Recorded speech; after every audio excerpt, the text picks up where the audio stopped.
Super squats. Quite the name. I gave the book a read cover to cover, and it inspired me to try it out.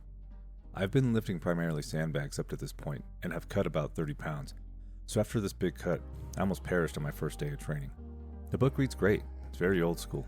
Although it was published around 1989 or so, it cites studies and sources from the 60s and 70s. I tried to look up the sources for the sample diet listed inside, but I couldn't find it. Looks like some of the information was put in old school lifting journals that are no longer in publication. It claims you can gain 30 pounds of muscle in 6 weeks without the use of drugs, and lightly touches on the ineffectiveness of the supplement industry. If you've been lifting for a while, gaining 30 pounds in 6 weeks is a stretch. Gaining 30 pounds of muscle, even more so. But hey, I haven't done the whole program yet, so maybe it'll happen to me. I've completed a week of this program, and it's a grind. I'm keeping the lifts as heavy as possible, which is why I keep having to do rest-pause sets in this video. It feels like any other barbell training program until you squat. The squat sucks all the life out of you. It takes a serious amount of mental focus to keep going beyond the 10 rep mark. Your legs start to burn, your chest burns, your shoulders are tight, and your knees keep caving in with every rep unless you focus on shoving them out. The last 5 reps feel like a near-death experience. You're breathing between each rep, but it's never enough oxygen. And then, the squats are over. Here's a video of how my 20 squats went on the first day of training.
After you finish your squats, it's just a few accessory moves, and the book also focuses really heavily on expanding your chest through exercises called raider pulls and the classic dumbbell pullover, but not for strengthening. These exercises are meant to expand your chest or your rib box, which is something I've never heard of before this point.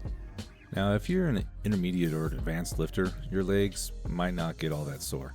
If you're a novice though, I'd recommend having a really comfortable chair to sit in for a few days after training. This book takes a no-nonsense approach to volume, effort, and modality. The weights should be heavy. As it states regarding the squat, you really are going to take your normal 10 rep poundage and do 20 reps with it.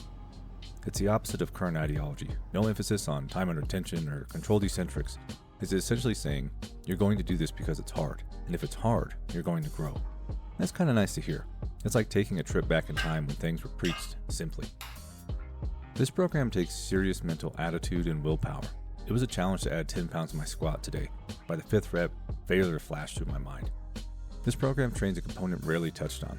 You can call it mental toughness, drive, tenacity, or grit. Doing a set of 20 heavy squats unbroken, approaching failure every other rep, and only finding relief by standing there with the bar still on your back, it really does something in your mind. For me, this is how it goes in my head. Reps 1 through 9, it's like, alright, fine, we're doing pretty good. 10 through 12, it's like, oh, we might have a problem here. Reps 13 and 15, it feels like I don't think I can continue anymore. And reps 16 through 20 is like, I have to finish because I'm so close. And then, after I finish my 20th rep, I rack the bar, I have to sit down or sit on all fours or lay down. And the stress on my cardio system is so unreal. It just feels like I'd run a mile and a half. And for the rest of the workout, I felt like vomiting. And doing that is hard, but the real challenge is coming back and doing it again the next training session.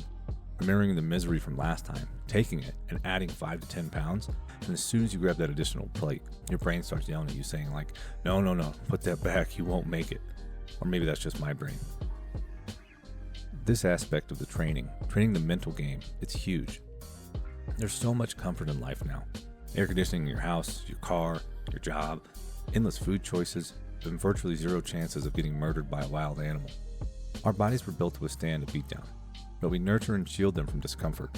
There's nothing wrong with comfort. Your training should tap into your fight or flight response. You should be pushing yourself as hard as you can in the gym, because at least there, you can fail safely and come back next time. But life isn't always protected. Something bad will happen one day, and your strength will help you through it. Most likely, strength will be the key factor in seeing that you come out on the other side bruised, but not broken. Having some experience in the suck gives you something most people don't have anymore: perspective.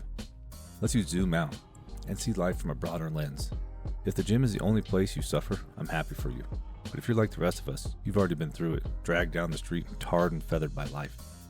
And with that, you'll know the value of a program like this one. I hope you give this program a try, and I hope it helps you out at some point in your life. And if you came by and watched and you appreciated the video, thanks for coming by. I'll see you in the next one.